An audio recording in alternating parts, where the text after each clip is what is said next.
warahmatullahi wabarakatuh. Perkenalkan, nama saya Alvin Angelika Amanda Putri. Saya dari 11 IPS 2. Di video ini saya akan menjelaskan tentang berdirinya VOC sampai masa keruntuhannya VOC. Langsung saja kita ke video penjelasannya. VOC didirikan di Amsterdam pada tahun 1602. VOC didirikan karena terjadi persaingan dan permusuhan di kalangan para pedagang Belanda, sehingga apabila tidak dilakukan pencegahan dapat membawa bencana dan malapetaka. Pada saat itu terjadi perundingan alot antara Staten-Generaal dengan para pengurus perusahaan dagang Holland dan perusahaan Zeeland yang telah terbentuk antara tahun 1596 dan 1602. Untuk perdagangan di Kepulauan Hindia Timur, Staten-Generaal sendiri diwakili oleh pengacara Holland yang tangguh dan terkenal, Johan van Oldenbarnevelt.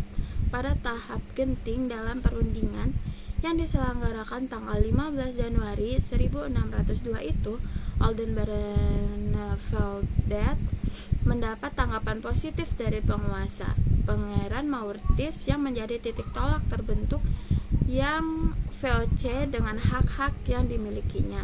Sementara itu, tujuan pendirian VOC adalah untuk monopoli perdagangan pada saat itu. Ketika terjadi perlombaan dan perebutan hegemoni perdagangan, terutama perdagangan rempah-rempah dari timur termasuk Indonesia, di antara penjajah barat seperti Spanyol, Portugis, Inggris, Prancis, dan Belanda, sehingga perusahaan yang juga dikenal dengan sebutan company atau compagnia Belanda ini dibentuk sebagai perusahaan yang melakukan perdagangan secara monopoli antara Asia dan Belanda. Para pedagang Belanda yang hendak berdagang di Asia harus bergabung dalam VOC melalui pembelian saham atau membeli barang di pusat pelelangan di negara Belanda dengan komoditi utamanya rempah-rempah. Kebijakan VOC saat berkuasa di Indonesia. Kebijakan VOC pada saat berkuasa di Indonesia adalah sebagai berikut. Yang pertama, VOC mendirikan benteng-benteng pertahanan. Dengan adanya benteng pertahanan ini, VOC berhasil melakukan monopoli perdagangan. Yang kedua, VOC melakukan beberapa kebijakan politik yang berhasil memecah belah persatuan kerajaan di Indonesia. Politik ini disebut dengan politik divide et impera atau yang lebih dikenal dengan politik adu domba. Yang ketiga, VOC mengangkat seseorang gubernur jenderal untuk mempermudah mengatur sistem kerja mereka. Dan yang keempat, VOC melakukan kebijakan hak ekstirpasi. Hak ini merupakan hak yang dimiliki oleh VOC dalam rangka mengatur harga komoditas mereka. Hak ini adalah hak untuk memusnahkan komoditas rempah yang mengalami kelebihan produksi sehingga harga akan tetap stabil. Yang kelima, VOC melakukan pelayaran hongi. Secara umum, pengertian pelayaran hongi adalah suatu bentuk pengawasan dari VOC. Maksud dari pelayaran ini adalah agar tidak ada perdagangan rempah yang dilakukan di luar VOC, sehingga VOC menjadi pemain tunggal dalam perdagangan rempah-rempah selama mereka menjajah Indonesia. Itu tadi pada masa jaya-jayanya VOC.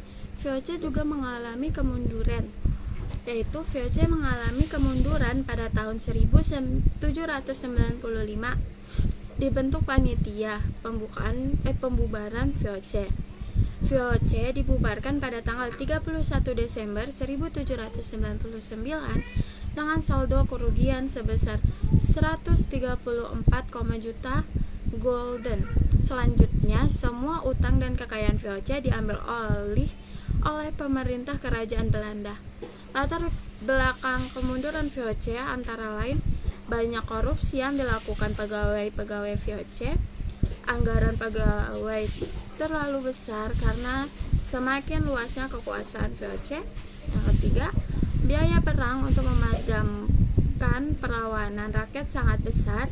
Yang keempat, utang VOC yang sangat besar. Yang kelima, persaingan dengan kongsi dagang bangsa lain seperti kongsi dagang Portugis dan kongsi dagang Inggris. Yang keenam, pemberian laba atau keuntungan pada pemegang saham walaupun usahanya mengalami kemunduran. Yang ketujuh, berkembangnya paham liberalisme sehingga monopoli perdagangan yang diterapkan VOC tidak sesuai lagi untuk diteruskan. Yang ketujuh, penduduk Prancis terhadap negeri Belanda pada tahun 1795. Prancis memiliki musuh utama Inggris yang berada di India dan meluaskan jajahannya ke Asia Tenggara. VOC tidak diharapkan terlalu banyak dalam menghadapi Inggris sehingga VOC harus dibubarkan. Lalu ada juga dampak VOC bagi bangsa Indonesia. Dampak VOC bagi bangsa Indonesia ada dua. Yang pertama, dampak positifnya, dan yang kedua dampak negatifnya. Dampak positifnya adalah dampak positif monopoli perdagangan banyak bangsa asing seperti Eropa, Asia, Timur Tengah yang melakukan kegiatan perdagangan di Nusantara. Akibatnya aktivitas dagang menjadi semakin ramai. Pedagang pribumi memperoleh informasi hasil rempah-rempah yang laku di pasar internasional. Selain itu, mereka juga lebih mengetahui tata cara perdagangan. Perdagangan pribumi melakukan hubungan dengan bangsa lain. Itu tadi dampak positifnya. Ada juga dampak negatifnya dari VOC. Dampak negatif monopoli perdagangan, rakyat harus menjual hasil rempah-rempah kepada pihak VOC. Pendapatan menurun karena harga ditentukan oleh VOC. Menurunnya jumlah penduduk disebabkan karena pembantaian massal, penderitaan fisik, kelelahan karena bekerja terlalu keras. Produksi padi menurun karena tanaman ini tidak laku di pasaran internasional. Sebab lainnya karena gagal panen. Dampak lainnya menjadikan rakyat kelaparan dan kematian. Itu tadi dampak positif dan negatif yang terjadi di Indonesia.